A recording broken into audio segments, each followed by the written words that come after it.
Welcome students. आज हम जो है पॉलीमर का जो दूसरा टाइप है जिसे हम कंडेंसेशन पॉलीमर या संघनन बहुलक के नाम से जानते हैं, उसके बारे में हम लोग चर्चा करेंगे। पिछले क्लास में आपको एडिशन पॉलीमर के बारे में हम बताए थे और उसमें जो है आपको बताए थे कि एडिशन पॉलीमर में जो है पॉलीथीन और टेफ्लॉन के बारे में बताया गया था।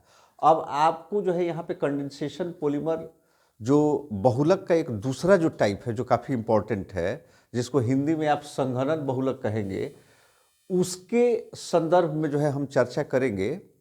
और ये आपको बता दें कि इसका नाम कंडेंसेशन इसलिए पड़ता है, सामान्यतः जो है जब इसके जो मोनोमर्स होते हैं वो जब रिएक्शन करते हैं तो H2O के मोलिक्यूल्स इसमें कॉमन रूप में बाहर निकलते हैं। लेकिन ये मत सोचिए कि केवल H2O के मोलिक्यूल्स जो है निकलते हैं, जल के अणुओं के साथ साथ जो है कभी कभी अमोनिया और हाइड्रोक्लोरिक एसिड के अणु भी इससे बाहर निकलते हैं।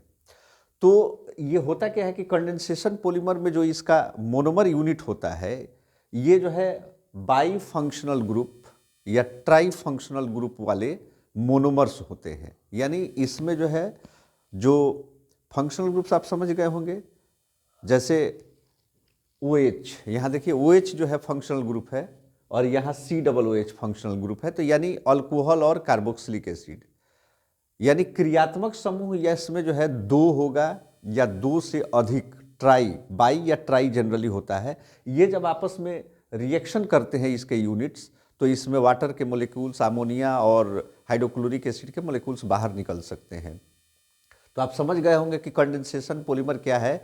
तो कंडेंसेशन पॉलीमर वह बहुलक है जिसमें बाई फंक्शनल ग्रुप या ट्राई फंक्शनल ग्रुप वाले मोनोमर्स या एकलक इकाइयां आपस में मिलकर के जो है बहुलीकरण के माध्यम से जो है लार्ज नंबर ऑफ मोलिक्यूल्स का या एक बड़े या दीर्घ अणु का निर्माण करते हैं। तब इसको जो है हम लोग कंडेंसेशन पॉलीमर कहते हैं। इसमें हम लोग जो है मुख्य टॉपिक पे जो है चर्चा करेंगे, जो देखिएगा अक्सर है एग्जाम में जो है ये श्योर आता है, जैसे पॉलिस्टर के बारे में आपको बताएंगे, फिर नाइलन के बारे में बताएंगे, नाइलन के बाद जो है बकेलाइट के बारे में बताएंगे, और बकेलाइट के बाद एक और जो है चौथा है जिसका नाम है मैलामाइन फॉर्मलडेहाइड प्लास्टिक। मैलामाइन फॉर्मलडेहाइड प्लास्टिक या पॉलिस्टर के बारे में आपको बताएंगे। तो ये चार के बारे में जो है चर्चा करेंगे, एकदम ध्यान से सुनिएगा। और हमको लगता है कि अगर इस सुन लेंगे तो इस बार जो है एग्जाम में 12th की जो केमिस्ट्री का एग्जाम है, श्योर इसमें से एक दो आना ही आना है।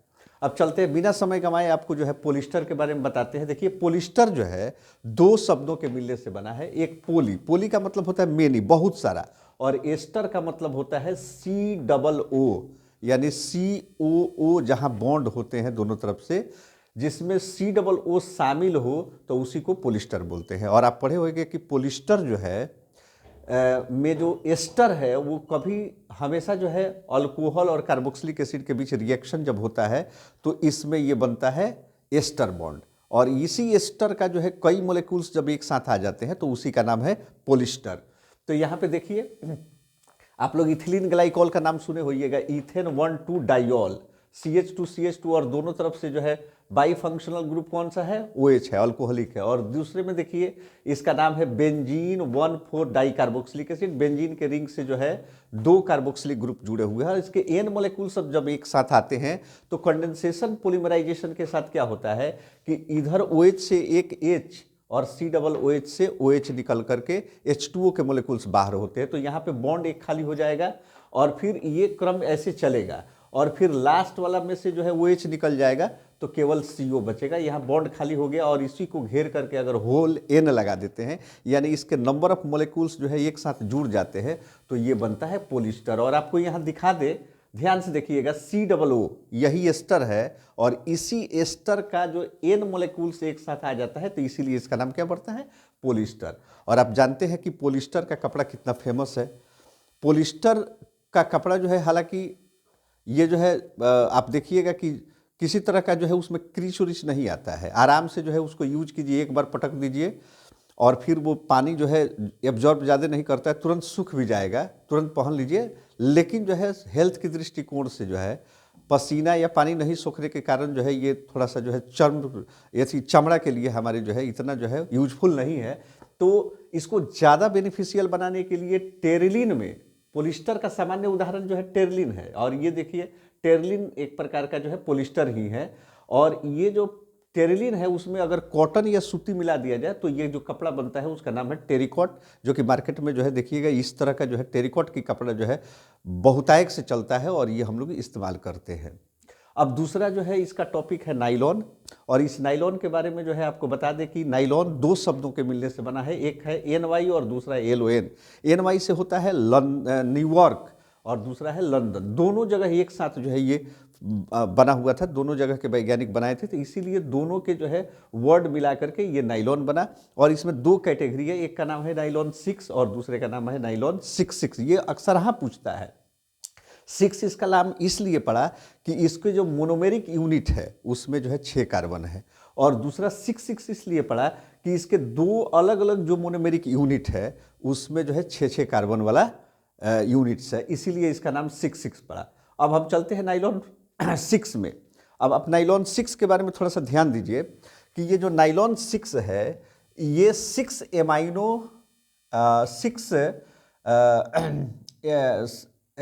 हेक्सेन, यहाँ पे देखिए यहाँ पे H2N CH2 होल 5 और C, यानी यहाँ पे 5 कार्बन यहाँ है और जो है 1 कार्बन यहाँ, 6 कार्बन, और ये एमीन ग्रुप है।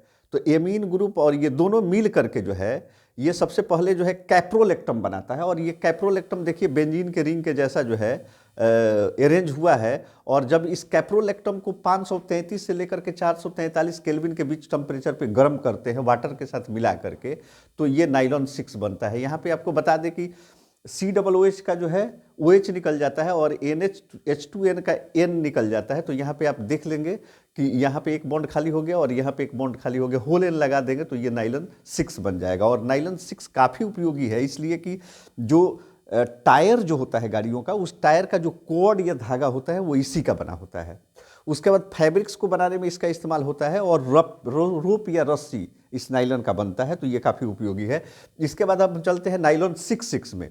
तो नाइलॉन 66 जो है 2 यूनिट से मिलकर के बना होता है, एक का नाम है एडिपिक एसिड और दूसरे का नाम है हेक्सामिथाइल डाईएमीन। हेक्सामिथाइलिन डाईएमीन जो है देखिए यहाँ पे 2 गो एमीन ग्रुप है और यहाँ पे जो है 2 ठो कार्बोक्सिलिक एसिड, 2 कार्बोक्सिलिक ग्रुप वाला में जो है एडिपिक एसिड कहलाता है, 2 एमीन ग्रुप वाला जो है हेक्सामिथाइलिन डाईएमीन कहलाता है। और ये दोनों में ही देखिएगा आपको 6 कार्बन है, जैसे कार्बोक्सिलिक एसिड का दोनों तरफ से जो है 2 कार्बन और यहाँ पे CH2 CH2 CH2 CH2 4 है, यहाँ पे जो है CH2 6 है, तो 6 कार्बन हो गया, और NH2 2 फंक्शनल ग्रुप, यहाँ भी 2 फंक्शनल ग्रुप यहाँ है। हाई टेम्परेचर और हाई प्रेशर पे जब इसको गर्म करते हैं तो COOH का OH और NH2 का H निकल करके N मोलिक्यूल्स ऑफ वाटर निकल जाता है, और यहाँ पे आप देखेंगे कि यहाँ पे बॉन्ड खाली हो जाता है, और सीधे इसको अरेंज कर देंगे हम। जब अरेंज कर देंगे तो ये होल N बन गया, और दोनों 6 कार्बन वाला जो है मोनोमेरिक यूनिट है, इसीलिए इसका नाम नाइलॉन 66 पड़ा।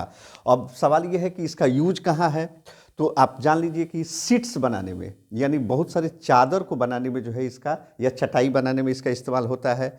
और जो टूथ ब्रश हम लोग करते हैं, टूथ ब्रश का जो आगे वाला जो ब्रशेस होता है वो ब्रश इसी का बना होता है।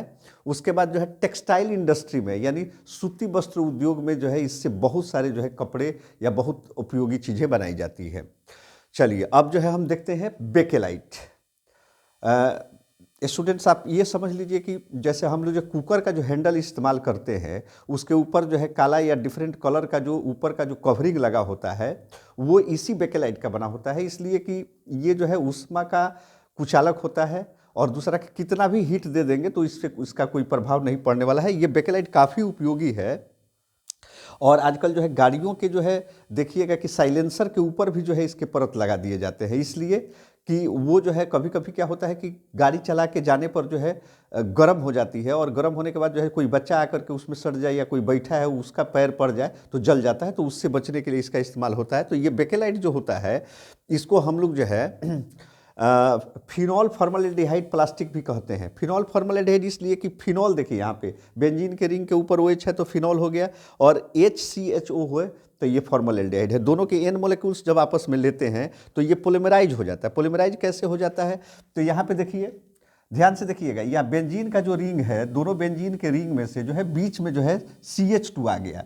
तो जहाँ पे ये जुड़ेगा वहाँ के हाइड्रोजन दोनों तरफ से निकलेंगे और ये O निकल करके जो है H2O के N मोलिकुल्स बाहर होगा और इस तरह के हजारों लाखों मोलिकुल्स जो है यहाँ पे जुड़ करके और ये बना लेते हैं बेकेलाइट। देखिए यहाँ पे ब्रिज का काम करता है CH2 और यहाँ पे जो CH2 खाली है तो इस तरह से और भी बहुत सारे जो है इसके मोलिकुल्स आकर के या यूनिट्स आकर के जुड़ेंगे। तो ये बेकेलाइट है और ये बेकेलाइट काफ़ी उपयोगी इसलिए है कि आपको बताए थे कि जो बर्तनों के ऊपर जो हैंडल लगा होता है तो इसके हैंडल के ऊपर जो है इसकी परत चढ़ाई जाती है ताकि जो है आपको हीट का कोई असर न पड़े। दूसरा जो है विद्युत स्विच, इलेक्ट्रिक स्विच जो है इसी का बना होता है। कंघी आप देख रहे थे कि इसी का बना होता है और फोटोग्राफ रिकॉर्ड्स जो होते हैं वो इसी के बनाए जाते हैं। तो ये काफ़ी बहुउपयोगी है। अब लास्ट में जो है हम देखते हैं एक जो है चौथा है जिसका नाम है मैलामाइन फॉर्मलडेहाइड प्लास्टिक।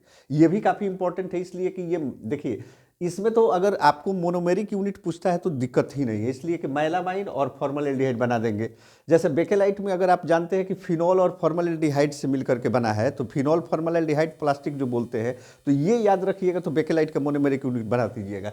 तो मैलामाइन का फॉर्मूला ये है कि बेंजीन के रिंग के जैसे में जो है पोजीशन नंबर 1, 3 और यहाँ पे जो है 5, इस पे नाइट्रोजन के मोलिकुल्स होते हैं NH2 होता है। देखिए ये मैलामाइन का फॉर्मूला है और ये फॉर्मलडेहाइड का है।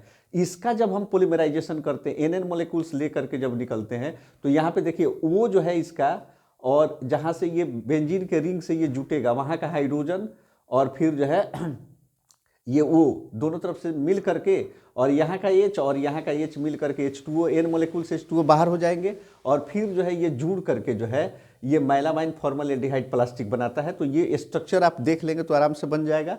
और इसका जो है मुख्य उपयोग ये है कि अनब्रेकेबल क्रॉकरी बनाने में इसका इस्तेमाल करते हैं। तो ये काफ़ी उपयोगी है। अनब्रेकेबल क्रॉकरी जो बनाते हैं उसका इस्तेमाल जो है मैलामाइन फॉर्मलडेहाइड से ही किए जाती है। तो हम समझते हैं कि जो कंडेंसेशन पॉलीमर है वो एग्जाम पॉइंट ऑफ व्यू से काफ़ी इंपॉर्टेंट है और इसको अगर ये 4 ही पॉइंट्स अगर आप पढ़ लेंगे तो इसमें जो है छोटे छोटे क्वेश्चन 2 नंबर का आएगा। उसके जो है मोनोमेरिक यूनिट या एकलक के बारे में आपसे पूछा जा सकता है या फिर कंडेंसेशन पॉलीमर की व्याख्या करने के लिए ये चारों यूनिट जो है आपको एक लॉन्ग टाइप के भी क्वेश्चन आ जाएंगे। ऑब्जेक्टिव्स अगर आते हैं तो इसको जो है आप देख करके जो है इसके यूनिट्स को देख करके आप बता देंगे। ये आपके लिए बहुत उपयोगी है। मैं समझता हूँ कि अगर इसको ध्यान से सुनेंगे तो इससे रिलेटेड जितना क्वेश्चन होगा वो आसानी से आप कर पाएंगे और मैं आशा करता हूँ कि ये वीडियो आपके लिए ज़्यादा उपयोगी होगा। ध्यान से सुने, पढ़ें और जो है अमल में लाएँ। धन्यवाद।